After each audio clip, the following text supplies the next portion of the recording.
ছাড়ো তো ওসব একঘেয়েমি ভেজ চাউমিন রে বাবা। এই চাউমিন একবার খেলে না মুখের স্বাদ একদম পুরো বদলে যাবে।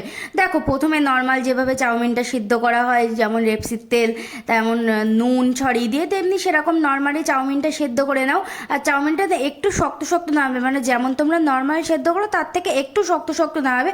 তারপরে কড়াইয়ের মধ্যে বেশ খানিকটা সাদা তেল দিয়ে ওর মধ্যে দিয়ে দাও বাঁধাকপি কুচি, আর দিয়ে দাও ক্যাপসিকাম, গাজর, মটরশুঁটি, আর দিয়ে দাও বিট। বিটটা কিন্তু দিতে হবে, তোমরা আদার সবজি নাই দিতে পারো, কিন্তু বিটটা অবশ্যই এখানে দেবে।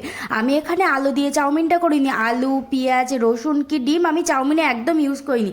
তারপরে ভালোভাবে নুন ছিটিয়ে দিয়ে সিদ্ধ করে নয়, ভাজার মধ্যেই সিদ্ধ হয়ে যাবে। তারপরে যখন দেখবে এরকম ভাজা ভাজা হয়ে যাবে, তখন দিয়ে দাও ওই চাউমিনগুলো, আর দিয়ে দাও ওপর থেকে ম্যাগি মশলা, একটু সোয়া সস, আর একটু কিষান টমেটো সস দিয়ে ভালোভাবে নেড়ে চেড়ে ওপর থেকে একটা ভাজা মশলা ছড়িয়ে দাও আর কি। উফ, যা টেস্ট না!